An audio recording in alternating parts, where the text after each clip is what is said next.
I begin in the name of God, the most gracious, the most merciful. यहूदी हकीम ने बादशाह के सामने झुककर जमीन चूमी और कहा कि पहले मैं दमिश्क नगर में हकीमी किया करता था। अपनी चिकित्सा विधि के कारण वहां मेरी बड़ी प्रतिष्ठा हो गई थी। एक दिन वहां के हाकिम ने मुझसे कहा कि फला मकान में एक रोगी है, वह यहाँ आ नहीं सकता, उसे वहीं जाकर देखो। मैं वहां गया तो देखा एक अत्यंत सुंदर नवयुवक चारपाई पर लेटा है। उसने मेरे अभिवादन के उत्तर में इशारे से कहा कि आपका यहाँ स्वागत है। मैंने उससे नाड़ी दिखाने को कहा तो उसने बायां हाथ बढ़ा दिया। मैंने समझा कि इसे मालूम नहीं है कि नाड़ी दाहिने हाथ की देखी जाती है, किंतु मैंने बहस बगैर नाड़ी देखी और दवा लिख दी। 9 दिन तक मैं उसे देखने को जाता रहा। 9वें दिन मैंने कहा, अब आप बिल्कुल स्वस्थ हैं, स्नान कीजिए। दमिश्क के हाकिम ने मुझे यथेष्ट पारितोषिक दिया और मुझे शाही दवाखाने का प्रमुख बना दिया। जिस युवक का मैंने इलाज किया था वह भी मुझे बहुत मानने लगा। उसने कहा, मैं आपकी निगरानी ही में स्नान करूंगा। अतएव मैं स्नानागार में उसके साथ गया। उसके कपड़े उतारने पर मैंने देखा कि उसका दाहिना हाथ कटा हुआ है। वह हाथ कटने ही से बीमार पड़ा था और इसी कारण बायां हाथ दिखाया करता था। मुझे वह देखकर बड़ा दुख हुआ। उसने मेरी आंखों की करुणा देखकर कहा, आप मेरा दाहिना हाथ कटा देखकर ही आश्चर्य और दुख में डूबे हैं। अगर आप मेरी कहानी सुनेंगे तो और भी आश्चर्य करेंगे। स्नान के बाद जब मैं भोजन करने बैठूंगा तो आपको पूरी कहानी सुनाऊंगा। लेकिन ये बताएं कि क्या इस समय बाग की सैर करने से मुझे कुछ हानि होगी? मैंने कहा, बाग की सैर करने से तुम्हें फायदा ही होगा, नुकसान नहीं। उसने कहा, ठीक है, बाग की सैर करते करते ही मैं आपको सारा किस्सा सुनाऊंगा। फिर उसने अपने सेवकों को भोजन तैयार करने की आज्ञा दी और हम दोनों बाग में गए। हमने 2-3 चक्कर लगाए और फिर वहां पर बिछे एक कालीन पर बैठ गए और उस युवक ने अपना वृतांत आरंभ किया। उसने कहा कि मैं मोसिल का रहने वाला हूँ। मैं एक बड़े घराने का लड़का हूँ। मेरे पितामह के 10 बेटे थे जिनमें मेरे पिता सबसे बड़े थे। अपने पिता का मैं एकमात्र पुत्र था और मेरे किसी चचा की कोई संतान नहीं थी। मेरे पिता ने मेरी शिक्षा दीक्षा पर बहुत ध्यान दिया और मुझे प्रत्येक पाठनीय विषय की शिक्षा ही नहीं दिलाई बल्कि अनेक कला के क्षेत्रों में पारंगत करवा दिया। एक दिन मैं अपने पिता और चचा के साथ जुमे की नमाज को गया। नमाज के बाद सारे नमाजी अपने अपने काम पर चले गए और मेरे पिता और चचा बातें करने लगे। मेरे चचा ने कहा कि कोई देश मिस्र जैसा सुंदर नहीं है। उन्होंने मिस्र देश और उसमें बहने वाली नील नदी की इतनी प्रशंसा की कि मेरा मन बेतहाशा उस देश को देखने के लिए होने लगा। घर पर भी यही चर्चा रही। मेरे पिता भी मिस्र देश के बड़े प्रशंसक थे। मेरे दूसरे चचा लोग कह रहे थे कि बगदाद जैसी सुंदर जगह कोई नहीं है, किंतु मेरे पिता ने उनकी बात का विरोध किया और मिस्र की बहुत प्रशंसा की। उन्होंने कहा, जिसने मिस्र नहीं देखा उसने ईश्वर की महिमा भी नहीं देखी। वहाँ की भूमि सोना उगलती है, वहाँ के निवासी बड़े धन संपन्न हैं। मिस्र की स्त्रियां अत्यंत रूपवती और चतुर होती हैं। नील नदी जैसी कोई नदी नहीं है। उसका पानी बहुत स्वाद वाला और पाचक होता है और कई रोगों की दवा जैसा काम करता है। वह सारे देश को हरा भरा रखती है। वहाँ की मिट्टी बड़ी नर्म है और खेती करने में बहुत श्रम नहीं पड़ता। वहाँ के निवासी अरबी भाषा में नील की प्रशंसा में गीत गाते हैं जिनका भाव यह है कि नील नदी तुम्हारे लिए कितनी लंबी यात्रा करती है और बड़े खेद की बात होगी अगर तुम उसे छोड़कर अन्यत्र जा बसो। ये कहने के बाद मेरे पिता ने कहा, मिस्र में सारी ऋतुओं में हरियाली रहती है। वहाँ नाना प्रकार के स्वादिष्ट फलों के वृक्ष और भांति भांति के पशु पक्षी रहते हैं। वहाँ की राजधानी काहिरा की आबादी बहुत अधिक है। वहाँ मीठे पानी की बहुत सी नहरें बहती हैं और वहाँ के निवासी कला कौशल में बड़े प्रवीण हैं। वहाँ के महल बहुत बड़े बड़े और रत्नजटित हैं। मैंने कई नगर देखे हैं और सैकड़ों कलाकारों और विद्वानों से मिला हूँ। मिस्र जैसा देश और वहाँ के निवासियों जैसे लोग कहीं भी नहीं देखे। उस जवान ने कहा कि अपने पिता के मुंह से मिस्र की इतनी प्रशंसा सुनकर मेरी उत्कंठा बहुत बलवती हो गई और रात दिन भगवान से प्रार्थना करने लगा कि वह कुछ ऐसी परिस्थिति उत्पन्न कर दे कि मुझे मिस्र देश को देखने का अवसर मिल जाए। मेरे पिता के मुंह से मिस्र की प्रशंसा सुनकर मेरे चचाओं ने कहा, हम लोगों को भी चलकर मिस्र देश देखना चाहिए। उन्होंने मेरे पिता से कहा कि आप भी हमारे साथ चलिए। उन्होंने इसे स्वीकार किया। मेरे चचाओं ने, जो सब व्यापार करते थे, तरह तरह का दिसावर का माल खरीदा ताकि मिस्र में सैर की सैर हो और व्यापार का व्यापार। रात दिन उन लोगों में मिस्र की यात्रा की चर्चा होती रहती थी। जब मैंने ये तैयारियां देखी तो एक दिन रोता हुआ अपने पिता के पास गया और कहा कि मैं भी आप लोगों के साथ मिस्र को जाना चाहता हूँ। उन्होंने कहा कि तुम अभी छोटे हो, तुम्हें यात्रा के दौरान बहुत कष्ट होगा, तुम यहीं रहो। मुझे बड़ा दुख हुआ किंतु मैंने प्रयत्न न छोड़ा। एक एक करके सभी चचाओं के पास गया कि मेरे पिता से मुझे भी साथ ले चलने की सिफारिश करें। उन्होंने मेरे पिता से कहा कि लड़का इतना चाहता है तो उसे भी साथ ले चलिए। मेरे पिता मुझे मिस्र तक ले जाने को राजी न हुए, लेकिन यह मान गए कि मुझे दमिश्क तक ले चलेंगे और जब दमिश्क से मिस्र की ओर बढ़ेंगे तो इसे वापस मोसुल भेज देंगे। दमिश्क भी जलवायु, पानी और सौंदर्य के लिहाज से बहुत अच्छा नगर है। यद्यपि मेरी इच्छा मिस्र देश को देखने की थी, तथापि मैंने इसी बात को गनीमत जाना कि मुझे दमिश्क देखने को मिलेगा। कुछ दिन बाद मैं अपने पिता और चचाओं के साथ विदेश यात्रा पर चल पड़ा। हम लोग कई नगरों से होते हुए दमिश्क पहुंचे। मुझे यह नगर बड़ा सुंदर जान पड़ा और मैं उसे देखकर बड़ा प्रसन्न हुआ। हम लोग एक सराय में ठहरे। कई दिनों तक हम वहां के बागों और महलों की सैर करते रहे। वास्तव में मुझे ऐसा मालूम होता था कि स्वर्ग के बाद अगर कोई जगह है तो यहाँ है। मेरे पिता और चचाओं ने वहाँ काफी अच्छा व्यापार किया। मेरे हिस्से का भी जो माल बिका उस पर 5% का लाभ हुआ। ये लाभ की राशि मुझे दे दी गई। मेरे पास काफी पैसा हो गया। ये तय हुआ कि जब सब लोग मिस्र से वापस होंगे तो मुझे साथ लेते हुए मोसुल को जाएंगे। मैंने अपने रुपयों को बड़ी होशियारी और किफायत से खर्च किया। एक छोटी हवेली अपने रहने के लिए किराए पर ली। बड़ी खूबसूरत संगमरमर की बनी हवेली थी जिसकी दीवारों पर मनोहर चित्रकारी थी और जिसके अंदर एक सुंदर पुष्प वाटिका थी। मैंने उसे 2 अशर्फी के किराए पर लिया। मैंने किफायत से किंतु सुरुचिपूर्वक अपने निवास स्थान को सजाया। उसका मालिक पहले अब्दुर्रहीम नाम का एक व्यक्ति था जिससे उसे उसके तत्कालीन मालिक ने मोल लिया था। ये व्यक्ति एक प्रसिद्ध जौहरी था। मैंने अपनी प्रतिष्ठा के अनुरूप कुछ दास दासियां भी खरीदी और माननीय नगर निवासियों से जान पहचान बढ़ाई। कभी वे लोग मुझे अपने घरों पर खाने के लिए बुलाते, कभी मैं उन लोगों की दावत अपने घर पर किया करता था। मतलब ये कि अपने पिता और चचाओं की अनुपस्थिति में मैंने बड़ी सुख सुविधा के साथ दमिश्क नगर में जीवन यापन किया। एक दिन भोजन करने के बाद मैं अपनी हवेली में बाहर के हिस्से में बैठा था। इतने में एक स्त्री आई जो अति मूल्यवान वस्त्रों और आभूषणों से सुसज्जित थी। उसने पूछा, क्या तुम कपड़े के व्यापारी हो? किंतु मेरे मुंह से कोई उत्तर निकले इससे पहले ही वह मकान के अंदर चली गई। मैं भी उठकर दरवाजा अंदर से बंद करके उसके पास एक दालान में जा बैठा। मैंने कहा कि मैं कपड़े का व्यापार अवश्य करता हूँ, किंतु खेद है इस समय मेरे पास स्थान नहीं है।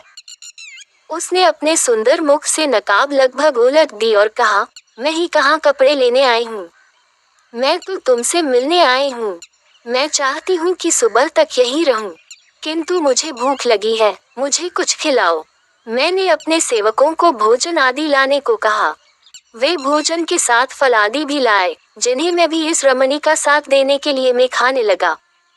आधी रात तक हम लोग इसी प्रकार बातचीत करते रहे, फिर हम एक साथ सोने के लिए चले गए। सुबह मैंने 10 अशर्फियां निकाल कर उसे दी, किंतु उसने उन्हें लेने से इनकार ही नहीं किया बल्कि 10 अशर्फियां मुझे दी। मैंने जब कहा कि मैं तुम्हारा धन नहीं लूंगा बल्कि तुम्हें अशर्फियां जरूर दूंगा, वह बोली, मैं तो रोज तुम्हारे पास आने को सोचती थी, किंतु अगर तुम मेरी बात न मानोगे और अपनी बात पर अड़े रहोगे तो मैं न आऊंगी। इस बार मजबूर होकर मुझे उससे अशर्फियां लेनी पड़ी और वह चली गई। शाम को वह फिर आए और हम लोगों ने रात भर राग रंग किया और दूसरी सुबह वह फिर मुझे 10 अशर्फियाँ देकर कहने लगी कि आज शाम को फिर आऊंगी। तीसरी रात को जब हम दोनों मदिरा के नशे में आलिंगनबद्ध थे तो उसने मुझसे पूछा, प्यारे, तुम मुझे सुंदर समझते हो या नहीं? मैंने कहा, तुम कैसी बातें कर रही हो? क्या तुम अपने लिए मेरे प्रेम को नहीं जानती? मैं तुम्हें संसार की सर्वश्रेष्ठ सुंदरी मानता हूँ। वह हंसकर कहने लगी, ये बेकार की बात है। मेरी एक सहेली मुझसे कहीं अधिक सुंदर है। उसे एक बार देखोगे, मेरी ओर मुंह भी नहीं करोगे। वह मुझसे आयु में भी कम है और बड़ी कोमल है। उसे भी तुम्हें देखने की बड़ी लालसा है। मैं उसे यहाँ लाऊंगी। मैंने कहा, मैं तो तुम्हें ही चाहता हूँ। तुम चाहो तो उसे ले आओ, लेकिन मैं प्रेमी तो तुम्हारा ही रहूंगा। उस स्त्री ने कहा, तुमने जो कहा है उस पर दृढ़ रहना। मैं उसे सामने लाकर तुम्हारी परीक्षा लूंगी। ये कहकर वह स्त्री विदा हुई। उस दिन उसने मुझे 50 अशर्फियाँ दी जो मुझे लेनी पड़ी। जाते समय वह कहने लगी, 2 दिन बाद मैं आऊंगी और एक नया मेहमान भी लाऊंगी और उसकी अभ्यर्थना के लिए भोजन आदि की अच्छी व्यवस्था रखना। जिस दिन की बात तय हुई थी उस दिन मैंने घर की सफाई करवाई, फर्श वगैरह झड़वाया और नाना प्रकार के फल तथा खाद्य सामग्री घर में तैयार रखी। शाम को दोनों स्त्रियां आईं। उन्होंने अपने चेहरों से नकाब उतार लिए। वास्तव में पहली स्त्री से नई स्त्री हर बात में सवाई थी। अगर पहली पर एक बार नजर जाती थी तो दूसरी पर बार बार जाती थी। उसका सौंदर्य इतना मनमोहक था कि नजर उस पर से हटती ही नहीं थी। जब उसकी प्रेम दृष्टि मुझ पर पड़ती मैं अधीर हो जाता था। मैंने दोनों स्त्रियों के प्रति आभार प्रकट किया कि वे मेरे यहाँ आईं। नई स्त्री ने कहा कि आभारी तो मुझे होना चाहिए कि आपने मुझे अपने घर तक आने की अनुमति दी। मैंने दोनों स्त्रियों को भोजन पर बिठाया। मैं अपनी नई मेहमान के सामने जा बैठा और बराबर उसे देखता रहा। वह स्त्री चाहते हुए भी मेरी तरफ न आंख भर कर देख सकी न हंस बोल सकी। लगता था जैसे वह पहली स्त्री से भयभीत है। फिर भी कभी कभी तिरछी नजर से मुझे देख लिया करती थी। जब उसने देखा कि मेरी निगाहों में प्यार उमड़ रहा है तो उसने भी प्रेम की दृष्टि से देखना शुरू कर दिया। ये सब पहली स्त्री की आंखों में छुपा न रहा। वह हंसकर कहने लगी, तुम इसे बार बार क्यों देख रहे हो? तुमने तो मुझसे प्रतिज्ञा की थी कि मेरे अलावा किसी पर भी आंख नहीं डालोगे। इतनी जल्दी अपना वादा भूल गए? मैंने उसी की भांति हंसकर कहा, तुम बेकार ही मुझ पर शक करती हो। आखिर तुम ही तो इन्हें कृपापूर्वक यहाँ लाए हो। मैं ये कैसे कर सकता है कि इन पर वैसी नजर डालूं? यदि मैं ऐसा करूं तो तुम दोनों के लिए घृणा का पात्र हो जाऊंगा। हम लोग देर तक मद्यपान करते रहे और हमें नशा चढ़ गया। नशे में मैं और नई स्त्री एक दूसरे की ओर अत्यंत प्रेम तथा वासना से भरी निगाहों से देखने लगे। ये खुला प्रेम व्यापार देखकर पहली स्त्री ईर्ष्या और द्वेष से जलने भुनने लगी। कुछ देर में वह ये कहकर उठ खड़ी हुई कि मैं अभी आती हूँ। 2-4 क्षणों में मेरे पास बैठी हुई स्त्री के चेहरे का रंग बदल गया और वह मरनासन सी दिखाई देने लगी। मैंने उठकर उसे संभाला कि वह गिर न जाए, किंतु उसने देखते ही देखते मेरी बाहों में दम तोड़ दिया। मैंने घबराकर अपने सेवकों को पुकारा कि इसे संभालो और इसके साथ आई हुई स्त्री को बुलाओ। उन्होंने कहा कि वह तो घर से निकलकर फला गली में चली गई थी। अब मैंने जाना कि यह सब उसी दुष्टा की करतूत है। वह इस बेचारी के अंतिम मदिरा पात्र में विष घोलकर चली गई। इस अचानक आई मुसीबत से मैं बदहवास हो गया। मैं डर के मारे कांपने सा लगा कि अब भगवान ही जाने मुझ पर क्या विपत्ति आए। मैंने सोचा जो होना होगा वह तो होगा ही, पहले लाश को तो ठिकाने लगाया जाए। मैंने सेवकों से कहा कि कमरे का संगमरमर का फर्श होशियारी से धीरे धीरे उखाड़े। उन्होंने ऐसा किया तो मैंने गड्ढा खुदवा कर लाश को उसी गड्ढे में दबा दिया। फिर मैंने अपने साथ सारा धन लिया और सेवकों को विदा करके हवेली में ताला लगाया और ताले को मुहरबंद कर दिया। फिर मकान मालिक जौहरी के पास जाकर उसे 1 वर्ष का पेशगी किराया दिया और उसे कहा कि मैं आवश्यकतावश काहिरा जा रहा हूँ। फिर मैं कोहिरा चला गया और अपने चचाओं से मिला। उन्होंने पूछा कि तुम कैसे आए, तो मैंने कहा कि आप लोगों का कुछ हाल नहीं मिला था इसलिए चला आया। मैं बहुत दिनों तक काहिरा में रहा, किंतु मैं अच्छी तरह काहिरा न देख पाया था कि उन्होंने वापस मोसिल जाने की तैयारी शुरू कर दी। मैं उनकी निगाहों से छुपा रहा। उन्होंने बहुत ढूंढा पर मुझे पा न सके। मजबूरी में मेरे बगैर ही वापस चले गए। इसके बाद मैं 3 वर्ष तक काहिरा में रहा। मैं साल साल पर दमिश्क के जौहरी के पास किराया भिजवा दिया करता था। फिर मैं दमिश्क वापस आया। यहाँ पर मुझ पर वह मुसीबत पड़ी कि कहा नहीं जाता। यहाँ आकर जौहरी से चाबी मांगकर घर खुलवाया और देखा कि सारी वस्तुएं यथावत हैं। मैंने कुछ नए सेवक रखे और उनसे मकान साफ करवाया।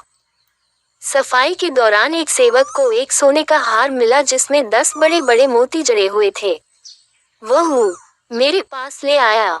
मैंने पहचाना कि यह वही हार है जो उस नई स्त्री के गले में पड़ा था जिसकी लाश मैंने गिरवाई थी।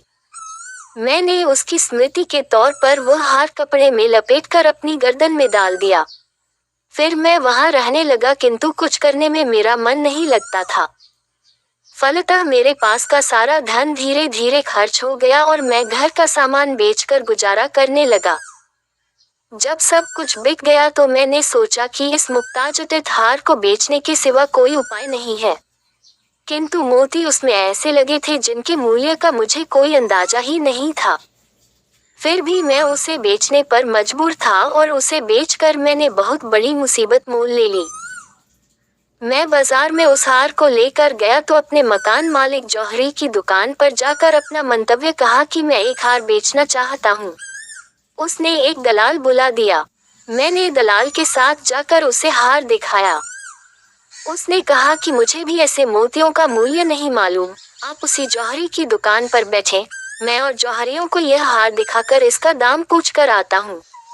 मैं अपने मकान मालिक की दुकान पर बैठा। कुछ देर में दलाल ने आकर कहा कि इसका मूल्य तो 2000 अशरफियां लगाया गया है, लेकिन इस समय कोई व्यापारी इसे लेने का इच्छुक नहीं है। सिर्फ एक व्यापारी है जो इसे 50 मुद्राओं में लेने को तैयार है। मैंने कहा कि जो दाम मिले उसी पर बेच दो। किंतु जब दलाल उस जौहरी के पास 50 अशरफियों में हार बेचने गया तो जौहरी उसे पकड़कर कोतवाली ले गया और शिकायत लिखाई कि यह आदमी चोरी का हार लाया है, इसलिए इतना सस्ता बेच रहा है। दलाल ने कहा कि मैं तो दलाल हूँ, इसे बेचने वाला तो फला दुकान पर बैठा है, वही इसे 50 अशरफी में बेचने को राजी है। कोतवाल ने मुझे पकड़वा बुलाया। उसने पूछा कि तुम ही यह हार बेच रहे हो? मेरे हाँ कहने पर उसने कहा कि यह चोरी का माल है, इसीलिए सस्ता बेच रहे हो। मेरे इनकार करने पर उसने मुझे इतना पिटवाया कि मुझे लगा मेरी जान ही निकल जाएगी। इसीलिए मैंने घबरा कर कह दिया कि यह चोरी का है। इस पर कोतवाल ने मेरा दाहिना हाथ कटवा दिया। उसने हार भी मालखाने में जमा करा दिया। मैं पीड़ा से व्याकुल गिरता पड़ता अपने घर आया। नौकर चाकर पुलिस के डर से भाग गए थे। मैं किसी तरह खुद ही अपना काम चलाता था। चौथे दिन बहुत से पुलिस वाले मेरे घर में घुस आए और मुझे पकड़ ले गए। उनके साथ मकान मालिक भी था और वह जौहरी भी जिसने मुझ पर चोरी का आरोप लगाया था। उन्होंने मुझे बहुत गालियां दी और कहा कि यह हार शहर के हाकिम का है। ये 3 वर्ष हुए खो गया था, उसी समय से हाकिम की पुत्री भी लापता है। ये कहकर उन्होंने मुझे रस्सी से बांधा और हाकिम के सामने पेश कर दिया। मैं पहले तो घबराया कि यह और बड़ी मुसीबत गले पड़ी। फिर मैंने सोचा कि हाकिम अधिक से अधिक मुझे मरवा ही तो देगा और वह भी इस कष्ट, निर्धनता और लज्जा के जीवन से अच्छा है। किंतु हाकिम ने मुझे देखकर कहा, यह आदमी चोर नहीं हो सकता। जिसने इस पर चोरी का आरोपी लगाया है वह मारा जाए। अतः वह व्यापारी कत्ल कर दिया गया। अब हाकिम ने समस्त उपस्थित व्यक्तियों को जाने का आदेश दिया, सिर्फ मुझे रोक रखा। एकांत होने पर उसने मुझसे कहा, बेटे अब तुम बेखट के पूरा हाल बता दो कि यह हार तुम्हारे हाथ किस तरह लगा। ये ध्यान रहे कि मुझसे कोई छोटी से छोटी बात भी न छुपाई जाए। अतएव मैंने पूरी तरह बताया कि किस तरह पहली स्त्री दूसरी को मेरे पास लाई थी और किस तरह उसने उसे विष देकर मार डाला। मैंने ये भी बताया कि दूसरी स्त्री की लाश कहाँ गई है। हाकिम ने ये सब सुनकर ठंडी सांस भरी और कहा, भगवान की इच्छा के आगे सब लोग विवश हैं।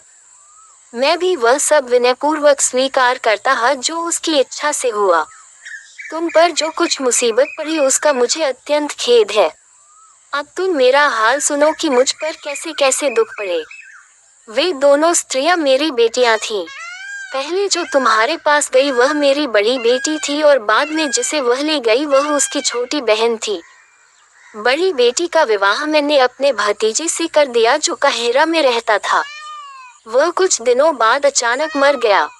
मेरी बेटी कई वर्ष तक वैधव्य की दशा में भी काहिरा में रही और वहां उसने तरह तरह के दुष्कर्म सीख लिए। फिर वह यहाँ आ गई।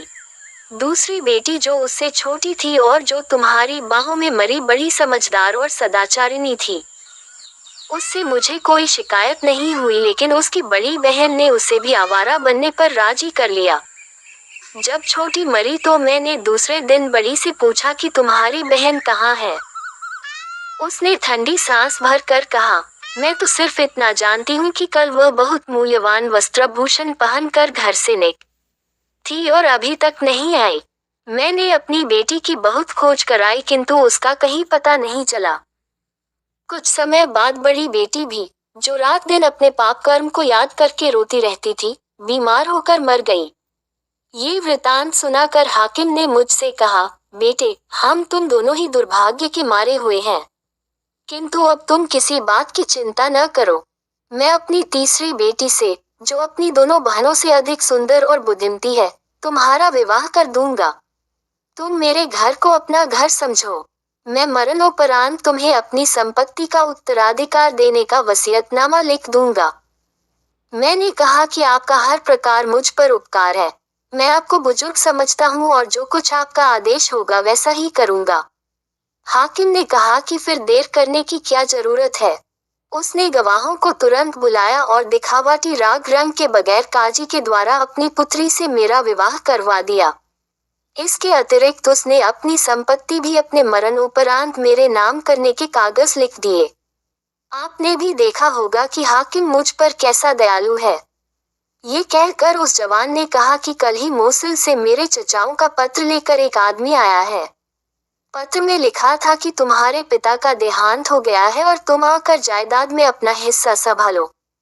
मैंने उन्हें लिखवा दिया कि मैं भगवान की दया से यहाँ अच्छी तरह हूँ किंतु मेरे लिए मोसुल आना संभव नहीं है। मैंने ये भी लिखवा दिया कि पिता से मिलने वाली जायदाद खुशी से आप लोगों को दे रहा हूँ। ये कहकर उस जवान ने मुझसे कहा कि अब मैंने आपको अपना पूरा हाल बता दिया कि किस तरह से मेरा दाहिना हाथ जाता रहा। यहूदी हकीम ने ये कथा सुनाकर काशकर के बादशाह से कहा कि जब मैं दमिश्क में था तो मैंने मोसुल के व्यापारी के मुंह से यह कहानी सुनी। जब तक दमिश्क का हाकिम जीवित रहा मैं उसकी सेवा में रहा। उसके मरने पर मेरी तबीयत वहां न लगी। मैं फारस देश चला गया। वहां के कई नगरों की सैर करके हिंदुस्तान आ गया। वहां से आपकी राजधानी में आया और यहाँ हकीमी का सिलसिला डाल दिया। बादशाह ने कहा, तुम्हारी कहानी पहली दोनों से अधिक मनोरंजक है, किंतु तुम लोगों को यह आशा नहीं करनी चाहिए कि उसके कारण तुम्हारी जानें बच जाएंगी। कुबड़े की कथा अब भी तुम लोगों की कथाओं से अधिक विचित्र है। अगर उससे अच्छी कहानी न सुनाई गई तो तुम चारों की मृत्यु निश्चित है। अब दर्जी ने उठकर सिर नवाया और कहा कि मेरी भी कहानी सुन लीजिए। मुझे पूरा विश्वास है कि आप इसे सुनकर प्रसन्न होंगे। Subscribe and share and like and comment, but now as you like.